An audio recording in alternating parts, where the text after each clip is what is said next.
Good morning, good evening, good afternoon, good night, good gosh, gee whiz, by golly, what day is it? I don't even know.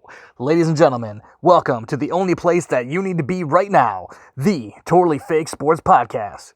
I'm your host, Big Steve, and let's get you caught up with a recap of all of last week's fake wrestling action. Let's take you back to the pay-per-view that you wish you bought. Intercontinental Ballistic Championship Wrestling presents the Columbus Day Massacre at the Phoebe Coliseum in Tupelo, Mississippi. It should go without saying, this venue is owned by totally fake German electronics manufacturer Phoebe. And remember, with a name like Phoebe, you know you're being taken. Our opening match of our two-match supercard. ICBCW Ultra Super Featherweight Champion Mad Moose Mike McGrapple defends his title against the human-faced vegetarian Hambone Lewis in this first ever Chutes and Ladders match. The rules are simple. A victory can only be secured by pinfall after a high-risk maneuver from the top of a conveniently placed ladder, but the match cannot begin until after a best 2 out of 3 level 1 high-score challenge on the NES Classic Duck Hunt. In the words of totally fake wrestling legend Gary Thorny Boots Clement, Chutes and Ladders is neat. End quote. Mad Moose Mike stands at a towering 6'4", 387 pounds, and is known for his blisteringly slow offense, culminating with the most devastating finishing move in the Tri-County area, the dreaded Mike Kwando Elbow. Hambone Lewis stands at 6'2", and an astonishing 104 pounds of locally sourced Seattle vegetarian fury. His organically based martial arts background makes him one of the most feared wrestlers in all of totally fake wrestling. Anyone who has ever covered the sport can tell you he can take down any competitor faster than you can say, "Is this vegan?"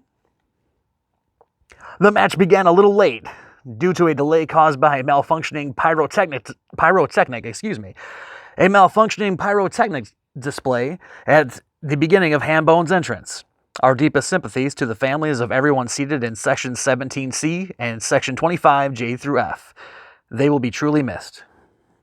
After the opening duck hunt round was completed, Mad Moose Mike was able to defend his title successfully by pinfall after dropping his lethal Mike Kwando elbow from the top of the nearly 3-foot-tall stepladder. Better luck next time, Hambone. Rack 'em. Our next match, the first of 17 qualifying matches for the Ringmaster Round Robin Tag Team Tournament at next summer's Winter Extravaganza, Spring Break Stomp Fest. This event will be brought to you live from the Scotts Bluff Fish Dome in sunny Miami, Ohio. Let's talk for just a minute about the Spring Break Stomp Fest, the event that will bring together rival promotions for only one of 26 annual pay-per-view crossovers. Intercontinental Ballistic Championship Wrestling will host Georgia-based, somewhat classy Championship Wrestling. All the big names, every title on the line, every match completely fictional. Getting back to our match. Match number 2 was a real Alabama cow tipper.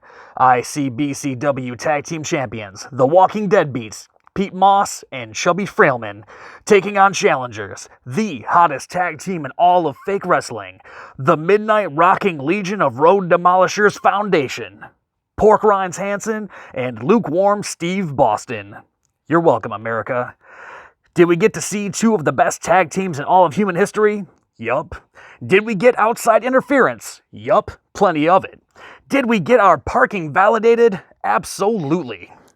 Despite the efforts of Walking Deadbeats manager, Mr. What's-His-Face, the Foundation took home the belts by pinfall in just 17 minutes and 53 seconds. This is the first championship reign of Lukewarm Steve Boston and Pork Rinds Hansen, and they'll be the team to beat in next summer's tournament.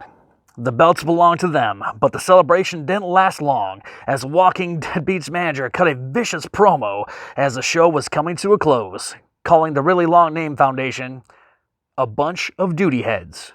Scathing words indeed. Now changing gears, let's go now to the Arena Baseball League. The Buffalo Albatross beat the Nashville Hammerheads 5-2. The Toronto Red Greens beat the Oklahoma City Insensitive Mascots 6-3. The Houston Eskimos beat the New York City Cattle Drivers in an extra innings battle 19-1. Now we move on to international competition. In the highly anticipated final round of the World Series of Hopscotch, Finland defeated Portugal by a body count of only 6, a new hopscotch record. Smash the like and subscribe if you haven't already so you don't miss out on the next episode of the podcast your great-grandmother warned you about, the Totally Fake Sports Podcast. All names, teams, promotions, and events are entirely fictional, obviously.